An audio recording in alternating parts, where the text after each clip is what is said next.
ce week-end, des gens qui ont pris la parole, des porte-paroles qui ont pris la parole pour lutter contre le racisme, avec des gens qui applaudissaient autour. Et ce que vous allez entendre là, vous l'avez quasiment entendu nulle part. Nulle part. C'est-à-dire que je ne sais pas pourquoi, comme si ces paroles gênaient, comme si les journalistes faisaient déjà un premier tri en disant « Ah non, ça, on ne va pas le montrer. » Sur les réseaux. On ne va pas le montrer parce que vraiment, c'est pas bien et ça ne sert pas, je ne sais pas... La cause. La cause, pourquoi pas. Moi, je trouve ça absolument effrayant. Bon. Parce qu'effectivement, c'est des paroles qui me paraissent ne pas aller vers un apaisement. Donc, je voulais vous les faire écouter.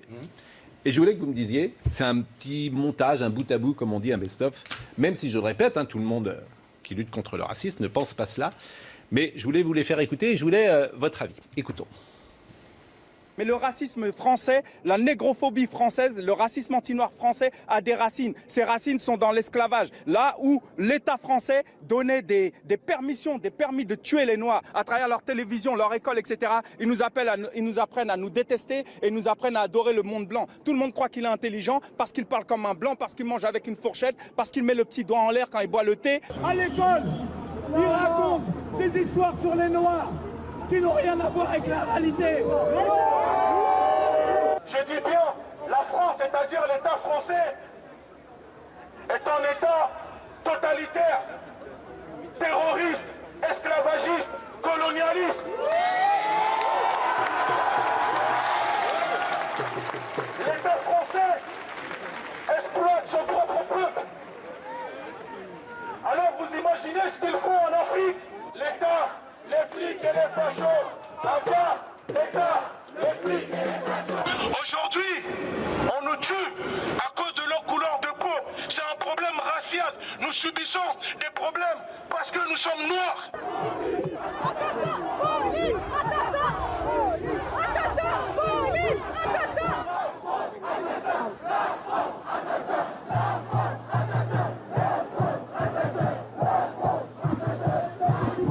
Castaner, assassin, Castaner, assassin, Castaner, assassin. Vous savez très bien que les Renois sont seuls contre tous. Donc préparez-vous à vous battre. Préparez-vous à protéger cette peau. Vous avez compris? On est ensemble. Claude Issiard, je rappelle que vous êtes journaliste à RFI, que vous présentez à l'émission Couleur Tropicale. Je voulais simplement... Alors, vous connaissez tous ces gens, j'imagine, qui interviennent. Je veux savoir votre avis quand vous entendez ça. Écoutez, c'est très gênant de vous répondre là pour une raison toute simple. Il faut que vous compreniez aussi quelle est l'histoire des peuples auxquels appartiennent les deux leaders que vous avez entendus, Franco de la brigade anti-négrophobie et Béhanzin de la Ligue de défense noire africaine. Effectivement, lorsque vous regardez ça de l'extérieur, vous pouvez effectivement trouver que le propos est excessif, que le propos est extrêmement grave. Non, mais attendez. C'est même pas. Vous pouvez trouver que le propos est très excessif. Vous pouvez trouver qu'il y a peut-être un relent de chiisme, de rejet de l'autre et d'accusations peut-être injustes.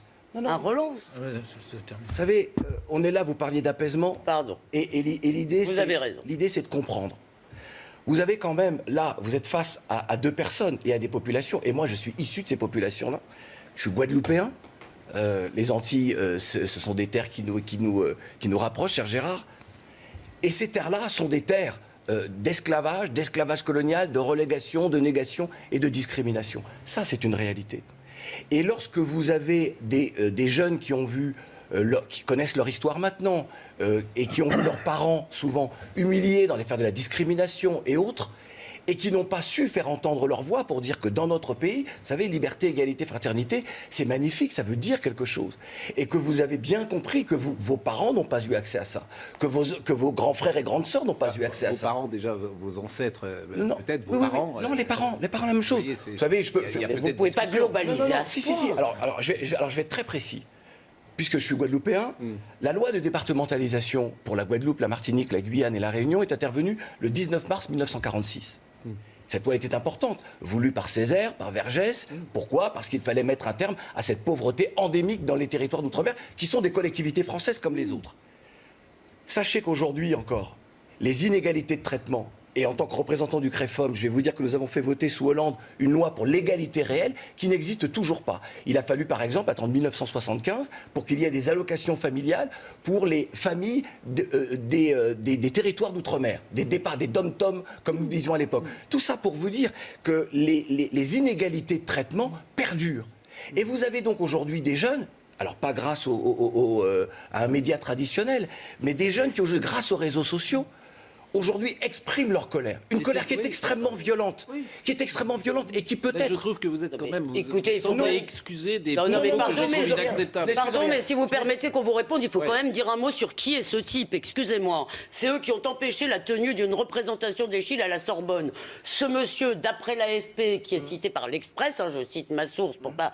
a été, semble-t-il, donc celui de la Ligue de défense noire. Un nom qui en soi est un nom raciste. Est-ce qu'on se définit maintenant... Attendez, je vous ai écouté. S'il vous plaît, laissez-moi... Non, le nom de la Ligue de défense noire. Pardon. Si ça vous voilà. Et donc il aurait été condamné pour viol sur personne vulnérable. Excusez-moi, c'est faux. Ah bon, alors c'est ce que dit l'AFP. C'est ce que dit l'AFP. Peut-être que c'est faux. En tous les cas, ces tweets antisémites, on les a vus. Cela, c'est pas faux, si vous voulez. Et par ailleurs, si vous voulez, vous faites comme si les gens étaient définis. C'est ça, moi, que je trouve raciste et racialiste dans cet antiracisme. Si vous voulez, c'est à peu près la même chose. Virginie Despentes, c'est la même chose en Chic. Elle dit les Noirs, eux. Quand ils se font contrôler, on les tue, donc ce qui est complètement aberrant, hein, je veux dire. Et les Blancs, eux, quand ils doivent descendre, eux, ils remontent chercher leurs papiers. Moi, quand j'ai oublié quelque chose, c'est ma carte bleue. Blanc, riche, coupable. Je veux dire, je trouve, si vous voulez, ces propos, d'accord, d'un racisme échevelé, ils enquistent tous les jeunes noirs de ce pays dans l'idée, si vous voulez, qu'ils sont une communauté à part. C'est totalement contraire à notre culture. Je suis effarée. Oui, c'est vrai. D'abord, j'étais choqué de ce que j'ai entendu samedi, mais ce qui m'a le plus choqué, c'est que personne ne passe ces paroles-là d'une certaine manière. On les entend pas. Donc il y a même des gens qui disent mais il s'est dit ça dans les manifs et les gens applaudissaient. Bah si, personne ne dit. Vous l'avez entendu quelque part. Mais dans toutes Sud Radio, nous l'avons pas dit. Je suis désolé de vous le dire, Gérard. Personne dans toutes les manifs, cher Pascal, vous entendez des choses. Mais non, mais ceux qui ont apporté... Non, mais attendez, qui peuvent sembler extrémistes et que les médias ne reprennent pas. C'est eux qui ont appelé à la manif. Oui. Vous savez, moi, il y a 23 000 personnes. C'est ça que vous j'ai bien écouté. C'est pas des paroles isolées. C'est des leaders. Non, mais les 23 000, en revanche, il y avait beaucoup de jeunes sympathiques. J'ai bien écouté le propos. J'ai eu très peur d'entendre justement des propos qui, moi, en tout cas, auraient été plus qu'inacceptables, c'est-à-dire sur du racisme, les blancs ceci, les blancs cela. En revanche, non mais attendez. En revanche, lorsque vous avez des gens qui vous disent, dans notre pays, nous subissons encore la relégation et des formes de discrimination qui sont inacceptables au regard du projet républicain. Oui. Vous pouvez l'entendre parce que, et encore une fois, c'est ce que je vous disais tout à l'heure. Non, mais attendez. Et lorsqu'on vous dit la France, Gérard, le précaré de la France, d'autres l'ont dit bien avant nous, le précaré de la France en Afrique francophone est une réalité avec la présence. Mais la France totalitaire. Non, mais attendez. Et là, j'allais y venir. Et là, vous avez des propos qui me semblent excessifs. La France n'est pas Gérard un pays et Jacques totalitaire. et après Jean Messier. Non mais voilà. Sur la deuxième partie de ce Gérard, que vous dites, je suis tout à fait d'accord avec vous et je crois que personne ne peut le nier. C'est absurde de dire qu'il n'y a pas du tout de problème de discrimination en France. Bien sûr qu'il y en a. Et l'exemple que vous avez donné tout à l'heure sur les allocations familiales que j'avoue je ne connaissais pas en Guadeloupe, c'est-à-dire qu'il a fallu 1975, c'est purement simplement invraisemblable. Mais c'est il y a 45 ans. Mais oui, mais enfin c'était quand même 20 ans après. Je suis bien d'accord avec vous, mais c'est il y a 45 ans. Aujourd'hui, sur la loi de l'égalité, et aujourd'hui, moi, c'est 2020. Et aujourd'hui, vous avez encore incontestablement des problèmes de discrimination qui sont en tout cas ressentis comme ça par les Noirs, pour aller très vite, en France, que ce soit dans les contrôles policiers, que ce soit à l'embauche, que ce soit dans les logements. C'est plus facile quand vous êtes blanc que quand vous êtes noir pour obtenir un logement. Bon. En revanche, là où je ne suis pas du tout d'accord avec vous, c'est quand vous semblez quelque part dire que ce n'est pas très grave. Non, les propos qu'on a entendus sont insupportables, sont inacceptables. Simplement, je crois que, hélas, dans toutes les manifestations, vous entendez des absurdités. Quand on était dans les années 70, on disait CRS, SS. Comparer des CRS à des SS, c'est quand même du délire absolu. Et deuxièmement, l'essentiel des manifestations qu'on a eues depuis 2 jours se sont passées sans violence. C'était des manifestations qui étaient assez larges au niveau des gens qui Jacques Séguéla, mais des jeunes aussi bien des noirs que des blancs, on le voit sur les photos. Donc c'était pas uniquement des militants tels que ceux qu'on a entendus. Jacques Séguéla, et après je vous ferai réécouter. Tous les racismes sont abjects, mais ils ne sont pas du même niveau. Le racisme américain, il est dans les gènes de l'Amérique, à cause de l'esclavage, à cause de ce qui s'est passé. Moi, j'ai découvert le racisme il y a 60 ans. J'avais traversé, j'étais parti faire le tour du monde en 2 chevaux, j'ai traversé l'Afrique, j'ai mis 3 mois, je suis arrivé à Cape Town. J'ai laissé ma voiture, je suis monté dans un bus. Dans ce bus, il y avait 3 blancs assis, 20 sièges libres et 30 noirs debout. Interdiction de s'asseoir parce qu'on était noirs. De là, je suis allé à la poste prendre mon courrier. À la poste, il y avait 5 guichets, 4 guichets pour les blancs. Il y en avait 3 qui étaient vides. Un guichet pour les noirs, la queue faisait 500 mètres. Et de là, je suis rentré dans un magasin et le magasin était interdit aux noirs. Bon, quand on est né dans un pays comme ça, le racisme n'est pas le même. Ou quand on est né au pays du Ku Klux Klan, le racisme n'est pas le même qu'il est chez nous. C'est pour ça qu'il faut, tout en le combattant de tous les côtés, pas mélanger les choses. Et ce que je reproche un peu à ces manifestations, c'est d'essayer d'importer la violence du racisme américain, tout à fait condamnable, à notre racisme à nous, qui est aussi pervers d'ailleurs, mais qui n'a pas atteint ces limites-là. Je suis désolé de vous couper la parole. Cher Jacques, la France fut un pays esclavagiste et colonialiste. Oui, et donc, pas, non, mais attendez, et dans, non, France, non, On mais n'a attendez, tout de même pas la même histoire. mais c'est pareil. Non, mais c'est pareil. Non, ça n'est pas pareil. La domination. Écoutez, la Non, domination. vous ne pouvez pas dire que c'est pareil. Ça, je ne vous laisserai pas le dire. La domination d'un peuple sur un autre, d'une minorité sur une majorité ou d'une majorité sur une minorité, est un crime contre l'humanité. Que vous estimiez qu'il n'y ait pas eu le Ku Klux Klan en France, on n'avait pas besoin dans les terres d'esclavage. Non, mais je peux vous répondre par autre chose. Non, écoutez, il faut que vous acceptiez le débat quand même. Excusez-moi. Je parle d'esclavage et de colonisation. C'est pas la même chose déjà. Non, mais attendez, mais je parle de 2 crimes contre l'humanité. Je parle de la domination d'un peuple sur un autre. La colonisation est un crime contre l'humanité. Ah non, pas la colonisation. La domination. En tant que telle, Écoutez, excusez-moi. lorsqu'un peuple débarque sur la terre d'un autre, lui prend sa terre, écoutez, le prive de ses religions, le prive de ses noms. Mais c'est plus.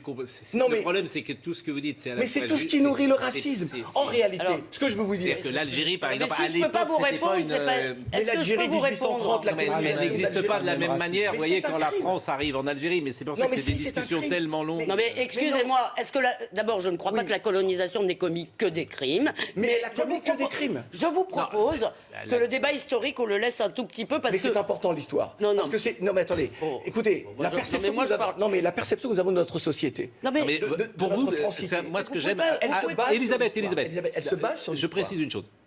Moi, ce que j'aime, c'est toujours comprendre Oui. votre habitat. Oui. Pour vous, la colonisation n'est que crime. Ah, mais la colonisation, pour moi, Oui. dès le départ, elle n'est que crime. Pourquoi? Oui, d'accord. Non, non, mais, ce ne sont vous pas avez- les routes que qu'on laisse, parce que finalement, on n'avait pas prévu de les laisser. Churchill n'avait pas prévu de céder l'Inde. Il a fallu négocier avec Nehru, avec Jinnah et avec Mahatma Gandhi, lorsqu'ils ont dit, OK, on va vous aider pour l'effort de guerre, après la guerre. Nous Mais moi, serons ce que- indépendants. voilà. Ce que je veux vous dire par là, c'est que les épisodes de l'histoire dictent également les rapports entre les uns et les autres. Vous avez Que ce parfaitement soit raison. esclavage, ça, on va pas aller trop loin dans l'histoire, mais vous dire que vous pouvez c'est pas dire surtout, le est-ce que Et je vais quand pouvoir je vous répondre pose- l'histoire d'un Ouais, peuple. mais l'histoire de la France, Non c'est mais pas l'histoire des excusez-moi, États-Unis. est-ce C'est pas ce que je veux dire. que Ah les ouais. juifs, C'est pas ce que je veux dire. aujourd'hui en France se considèrent comme tous des victimes de la Shoah? Non. Mais vous ne pouvez pas dire que l'histoire de la Shoah n'est pas aujourd'hui inscrite, j'ai envie de dire même dans les gènes de l'histoire d'un peuple. C'est normal. dans les gènes je me de sens- l'histoire de France, mais quelle moi-même, horreur, je me jamais je sens, dirais une chose moi-même, pareille. chère Elisabeth, Dans les moi-même- gènes de l'histoire de France?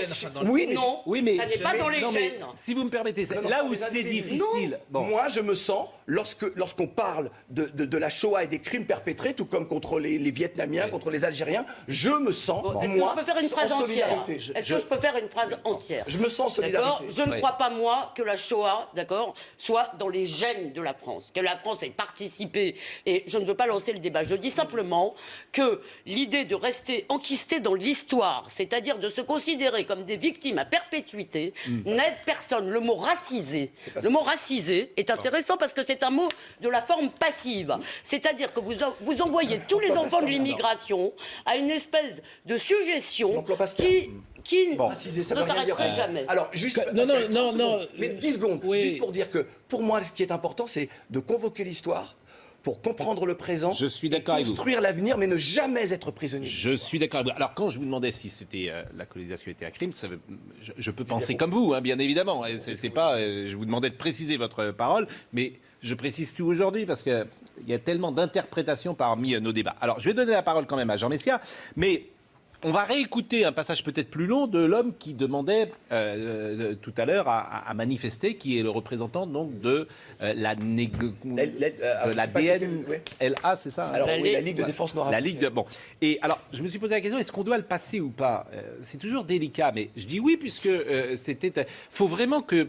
Après, chacun se fait son avis, si j'ose dire, mais il faut écouter, c'est une information, c'est un porte-parole, il a le droit de s'exprimer. En plus, moi, je suis pour la liberté d'expression. C'est parce qu'on n'a pas assez parlé du racisme. Non, mais il y a du racisme. Je suis pour la liberté d'expression. Je suis à l'américaine là-dessus. Elisabeth, s'il vous plaît, est-ce que vous pouvez être disciplinée? Oui, je répondis à Jacques. Ben oui, mais c'est pas le moment. Vous avez raison. Voilà. Donc, moi, je suis à l'américaine là-dessus. Je serais favorable à ce que toutes les libertés d'expression puissent s'exprimer sur tous les plateaux de télévision. Et puis après, chacun se fait son avis. Donc, écoutons ce monsieur. Et après, j'interroge Jean Messia. La France, je dis bien, la France, c'est-à-dire l'État français, est un État totalitaire, terroriste, esclavagiste, colonialiste.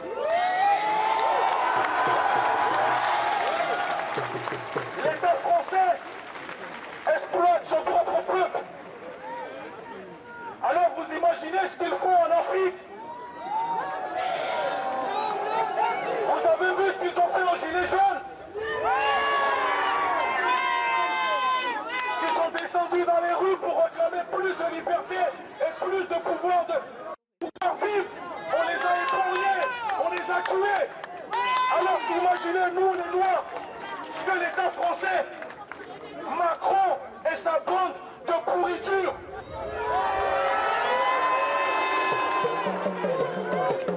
Macron, il a dit, venez me chercher. Mais alors, on va dire à Macron, n'oubliez pas, monsieur Macron, qu'en France, il y a des rois qui ont été guillotinés par le peuple. Vous n'êtes pas le roi de la France. Vous n'êtes pas un roi. Vous êtes un président. Et à tout moment, il y a eu une révolution en France. Le peuple français sait se révolter. Mais aujourd'hui, quand le peuple se révolte, que ce soit en Afrique, partout dans le monde, le système ne cherche plus à mater le peuple. Le système cherche à gagner les cœurs et les esprits du peuple pour calmer les révoltés. Bon, c'est toujours pareil. Chacun peut s'exprimer. Il y a des élections, il y a une démocratie représentative. Donc après, on défend ses idées et puis on va en démocratie devant les uns et les autres. Jean Messia qui est avec nous, qui représente le Rassemblement national. Et j'ai vu des tweets assez offensif, disons-le, sur ce qui a pu se passer samedi en France. Bonjour. Bonjour Pascal. Réaction? Écoutez, moi je trouve que ce personnage est un peu une aporie, c'est-à-dire que s'il pense vraiment que la France est un pays totalitaire, que la France est un pays discriminant, que la France est un pays raciste, enfin toute cette logorée que vous venez d'entendre, j'ai envie de lui dire, mais que fait-il dans un pays aussi odieux? Enfin, je ne comprends pas, à un moment, il faut être logique. Ça, c'est la première remarque. La deuxième remarque, c'est si effectivement la France était ce qu'il décrit, qu'est-ce qui pousserait chaque année des centaines de milliers de personnes, notamment des Africains du Nord et subsahariens, à tenter leur chance parfois au péril de leur vie pour venir s'y installer? Ça, c'est la deuxième remarque. La troisième remarque, c'est l'intitulé du mouvement qu'il représente, la Ligue de défense noire africaine. Est-ce que vous vous rendez compte de la réaction de la France si on avait une Ligue de défense blanche occidentale? On aurait immédiatement dit ce sont des suprémacistes, des nazis et des racistes. Or, moi, je crois que le suprémacisme, il n'est pas que blanc. Il y a un suprémacisme noir, il y a un suprémacisme islamique, et tous sont aussi condamnables les uns que les autres, parce que tous, passez-moi l'expression, sont des fouteurs de guerre. Ce qu'il y a, c'est qu'effectivement, nous avons en France une tradition de conflictualité sociale qui est longue, qui a fait beaucoup de morts dans le passé, mais qui a fini par, je dirais, se normaliser.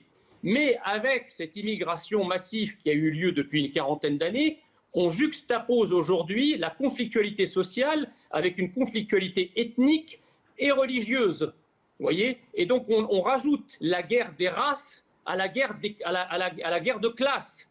Vous voyez ? Et ça, c'est une véritable bombe à fragmentation qui nous attend. Moi, je crois que la France n'est pas un pays raciste. Quand vous prenez le rapport qui a été fait par le député Cornu-Gentil sur ce que consacre la France comme moyen à l'immigration, quelle qu'elle soit, on constate par exemple dans ce rapport que la France, l'État français, accorde 25% de dépenses publiques en plus à des départements comme la Seine-Saint-Denis, qui sont majoritairement peuplés d'immigrés, par rapport à la moyenne de la dépense publique française.